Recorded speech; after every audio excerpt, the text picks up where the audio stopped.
శ్రీ రేణుక ఎల్లమ్మ తల్లి జ్యోతిష్యాలయం ముఖం లేదా ఫోటో చూసి జ్యోతిష్యం చెప్పబడును. వ్యాపారం, చదువు, ఉద్యోగం, పిల్లల్లో జ్ఞాపక శక్తి, రాజకీయం, ప్రేమ, పెళ్లి, సంతానం, భార్యాభర్తల మధ్య కలహాలు, కుటుంబ సమస్యలు, ఆరోగ్య సమస్యలు, ప్రమోషన్, విదేశీ ప్రయాణం, లక్ష్మీ శాంతి, మనశ్శాంతి, భూ వివాదాలు, కోర్టు సమస్యలు, ఆర్థిక ఇబ్బందులు, కళ్యాణ దోషం, భయం, చేతబడి నివారణ, నరదృష్టి, నాగదోషం, చెడు దోషాలకు 100% పరిష్కారం చూపబడును.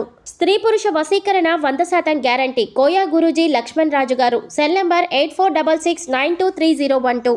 మంచి హస్తవాసి ఉన్న గురూజీ, ఒక్కసారి నమ్మకంతో కాల్ చేయండి, మీకే తెలుస్తుంది. ఓం శ్రీమాత్రే నమః. ఛానల్లోకి స్వాగతం అండి. అక్టోబర్ 2 అమావాస్య ప్లస్ సూర్యగ్రహణం ప్రభావంతో మీనరాశి వారి జీవితంలో పరిస్థితులు తారుమారు కాబోతున్నాయి. వీరిపై గ్రహణ ప్రభావం తీవ్ర స్థాయిలో ఉంటుంది. ఈ గ్రహణ ప్రభావంతో ఈ రాశి వారి జీవితంలో ఎన్నో గందరగోళ పరిస్థితులు తలెత్తుతాయి.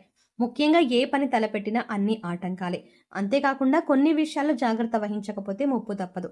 అయితే ఈ రాశి వారి జీవితంలో అమావాస్య ప్లస్ సూర్యగ్రహణం ప్రభావంతో పరిస్థితులు ఏ విధంగా తారుమారు కాబోతున్నాయి, ఈ సమయంలో వీరు ఎటువంటి పరిస్థితులను ఎదుర్కోబోతున్నారు, వీరిపై గ్రహణ ప్రభావం ఏ స్థాయిలో ఉంటుంది, అలాగే ఈ సమయంలో వీరు ఏ విషయాల్లో జాగ్రత్తను పాటించాలి, అదేవిధంగా ఈ రాశివారు గ్రహణ ప్రభావం నుండి తప్పించుకోవడానికి, అలాగే జీవితంలో అదృష్ట యోగాన్ని పొందడం కొరకు చేయవలసిన దేవతారాధనతో పాటుగా పాటించవలసిన పరిహారాల గురించి ఈ వీడియోలో వివరంగా తెలుసుకుందాం.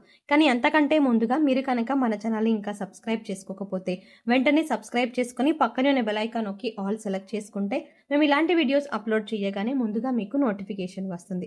కంకణాకార పాక్షిక సూర్యగ్రహణం అక్టోబర్ 2వ తారీఖున 2024వ సంవత్సరంలో ఏర్పడబోతోంది. ఈ సంవత్సరంలో ఇది 2వ చివరి సూర్యగ్రహణం. ఈ పాక్షిక సూర్యగ్రహణం కంకణాకార రూపంలో ఏర్పడబోతోంది. ఈ సూర్యగ్రహణం సర్వపితృ అమావాస్య రోజున సంభవిస్తుంది.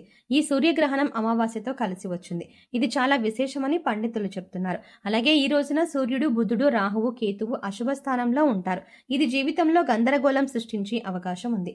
సూర్యగ్రహణ సమయంలో సూర్యుడు, బుధుడు, కేతువు 3 గ్రహాలు కన్య రాశిలో కలిసి ఉంటాయి. అంతేకాదు రాహువు యొక్క అశుభ దృష్టి ఈ 3 గ్రహాలపై ఉండి శనితో పాటు సూర్యుని సదష్టిక్ యోగం కూడా ఉంటుంది.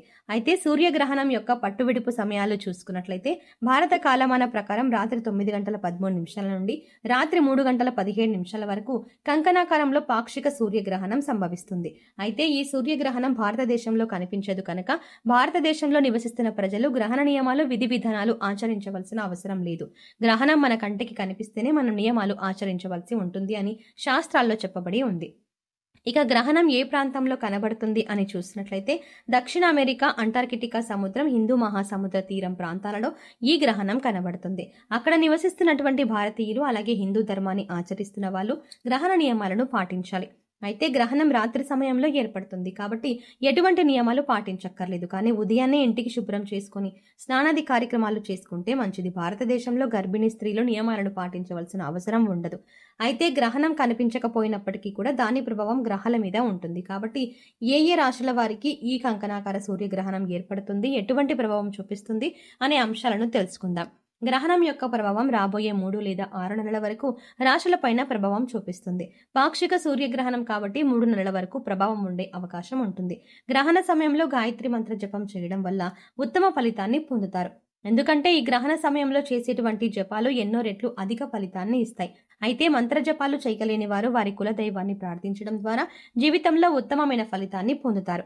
ముఖ్యంగా చెప్పాలంటే ఈ గ్రహణ సమయం మంత్రోపదేశం స్వీకరించుటకు చాలా ఉత్తమమైనది. చాలా మంది గ్రహణ సమయంలో నూతన మంత్రోపదేశం గురుముఖతః తీసుకుంటారు. ఈ గ్రహణ ప్రభావం అనేది ఈ రాశి వారిపై ఏ స్థాయిలో ఉండబోతోంది, అలాగే ఈ గ్రహణ ప్రభావంతో వీరు జీవితంలో ఎటువంటి పరిస్థితులను ఎదుర్కోబోతున్నారు, అలాగే ఈ సమయంలో వీరు ఏ విషయాల్లో చాలా జాగ్రత్తగా ఉండాలి అనే విషయాల గురించి చూసుకున్నట్లయితే ముఖ్యంగా ఈ సమయంలో ఈ రాశి వారు తలపెట్టే ప్రతి పనిలోనూ ఆటంకాలు ఏర్పడతాయి. అలాగే చేసేటువంటి వృత్తి, ఉద్యోగ, వ్యాపారాలలో ఊహించని మార్పులు చోటు చేసుకుంటాయి. భావోద్వేగాలను పూర్తిగా నియంత్రించుకోలేకపోతారు. అలాగే స్త్రీల వల్ల లేనిపోని సమస్యలను ఎదుర్కోవాల్సి ఉంటుంది. ముఖ్యంగా వీరికి వృత్తి, ఉద్యోగ, వ్యాపార పరంగా ఈ సమయంలో అనేక ప్రతికూల పరిస్థితులు ఏర్పడనున్నాయి. మరీ ముఖ్యంగా ఈ సమయంలో వీరు ఎటువంటి నూతన వ్యాపారాల జోలికి వెళ్లరాదు. ఎందుకంటే ఈ సమయం వీరికి వ్యాపారపరంగా అంతగా కలిసి రాదు.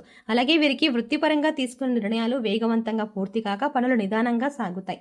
అలాగే చేతి వృత్తుల వారికి, కార్మికులకు, వ్యవసాయదారులకు శ్రమ అధికమవుతుంది. అలాగే వీరికి ఉద్యోగపరంగా చూసుకున్నట్లయితే ఊహించని మార్పులు జరగబోతున్నాయి. ఉద్యోగపరంగా ఒత్తిడి పెరుగుతుంది. అలాగే ఎవరైతే నూతన ఉద్యోగాల కోసం ప్రయత్నిస్తూ ఉన్నారో వారి ప్రయత్నాలు మందంగా సాగుతాయి. ఆశించిన ఫలితాన్ని పొందలేకపోతారు. అలాగే ఈ సమయంలో ఉద్యోగపరంగా చేసే ప్రయాణాలు అంతగా కలిసిరావు. అయితే ఈ సమయంలో ఈ రాశి వారు ధైర్యాన్ని మాత్రం కోల్పోకూడదు. అలాగే ఒక విషయాన్ని మాత్రం ఖచ్చితంగా గుర్తుంచుకోవాలి. ఎన్ని ప్రతికూల ఫలితాలు ఎదురవుతున్నా ధైర్యంగా తట్టుకొని నిలబడినప్పుడే విజయం వీరి సొంతం అవుతుంది. వీరికి విద్యాపరంగా చూసుకున్నట్లయితే మిశ్రమ ఫలితాలు పొందుతారు. ముఖ్యంగా పోటీ పరీక్షల్లో పాల్గొనేవారు అతిగా కష్టపడవలసి ఉంటుంది. అంతేకాకుండా సోషల్ మీడియా ప్రభావం విద్యార్థులపై అధికంగా ఉంటుంది. కాబట్టి ఉపాధ్యాయులు, తల్లిదండ్రులు విద్యార్థులపై ఎక్కువగా దృష్టి పెట్టాల్సి ఉంటుంది. అలాగే రాజకీయ నాయకులకు, క్రీడాకారులకు, కళాకారులకు ఈ సమయం మిశ్రమ ఫలితాలను ఇస్తుంది. అలాగే ఈ రాశి వారికి కుటుంబ పరంగా చూసుకున్నట్లయితే కుటుంబంలో వివాదాలు తలెత్తే అవకాశం ఉంది.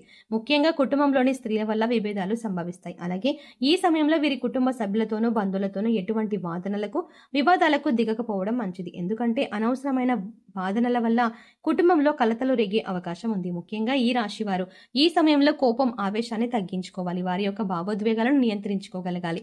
లేదంటే తీవ్రంగా నష్టపోతారు. అలాగే ఈ సమయంలో వీరు చేసే వివాహ ప్రయత్నాలు సఫలం కావు. వివాహ జీవితంలో ఇబ్బందులు ఉన్నప్పటికీ వివాహ జీవితం సాఫీగా కొనసాగుతుంది. అయితే కుటుంబ సభ్యుల యొక్క ఆరోగ్య విషయంలో మాత్రం తగిన జాగ్రత్తలు వహించడం అవసరం. ముఖ్యంగా ఈ రాశి వారు జాగ్రత్తగా ఉండవలసిన విషయం ఏంటంటే వీరి యొక్క ఆరోగ్య విషయంలో చాలా అప్రమత్తంగా ఉండాలి.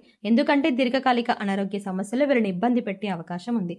ముఖ్యంగా వీరిని కంటి సమస్యలు తరచుగా ఇబ్బంది పెడతాయి. అలాగే వాతావరణ పరిస్థితుల ప్రభావంతో జ్వరం, తలనొప్పి వంటి సమస్యలు కూడా తరచుగా ఇబ్బంది కలిగిస్తూ ఉంటాయి. ముఖ్యంగా వీరు ఆరోగ్య పరిస్థితులు మెరుగుపరచుకోవడం కొరకు ప్రతిరోజు వ్యాయామం చేయడం, మెడిటేషన్ చేయడం, పౌష్టికాహారాన్ని తీసుకోవడం వంటి పనులను చేయాలి.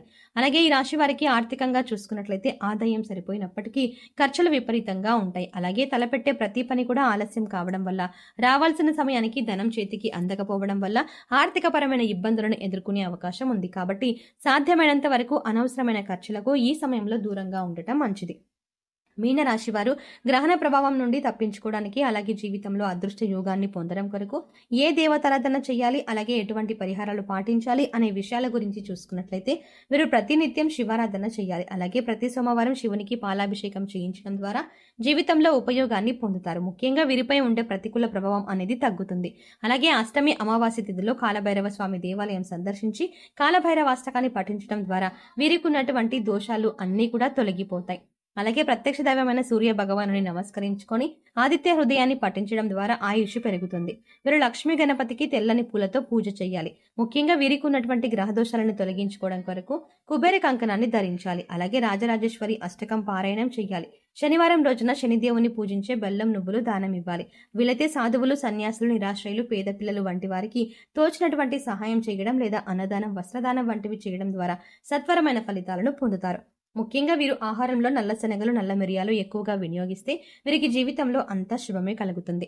సో చూసారు కదండి, గ్రహణ ప్రభావంతో ఈ రాశి వారి జీవితంలో పరిస్థితులు ఏ విధంగా తారుమారు కాబోతున్నాయి, అలాగే వీరి జీవితంపై గ్రహణ ప్రభావం ఏ స్థాయిలో ఉండబోతోంది, ఈ సమయంలో వీరు ఏ విషయాల్లో జాగ్రత్త వహించాలి, అదేవిధంగా ఈ రాశి వారు ఈ గ్రహణ ప్రభావం నుండి తప్పించుకోవడానికి, అలాగే వీరి జీవితంలో అదృష్ట యోగాన్ని పొందడం కొరకు చేయవలసిన దేవతారాధనతో పాటుగా పాటించవలసిన పరిహారాల గురించి ఈ వీడియోలో వివరంగా తెలుసుకున్నాం కదా. ఈ వీడియో మీకు నచ్చినట్లయితే లైక్ చేయండి. మీ ఫ్రెండ్స్ అండ్ ఫ్యామిలీ మెంబర్స్లో ఎవరైనా మీనరాశి వారు ఉన్నట్లయితే వారితో ఈ వీడియోని షేర్ చేసుకోవడం మర్చిపోకండి. కానీ అంతకంటే ముందుగా మీరు కనుక ఇప్పటి వరకు మన ఛానల్ని ఇంకా సబ్స్క్రైబ్ చేసుకోకపోతే వెంటనే సబ్స్క్రైబ్ చేసుకొని పక్కనే ఉన్న బెల్ ఐకాన్ క్లిక్ చేసి అందులో ఆల్ సెలెక్ట్ చేసుకుంటే మేము ఇలాంటి వీడియోస్ అప్లోడ్ చేయగానే ముందుగా మీకు నోటిఫికేషన్ అందుతుంది. మరో చక్కటి వీడియోతో మళ్ళీ కలుద్దామండి.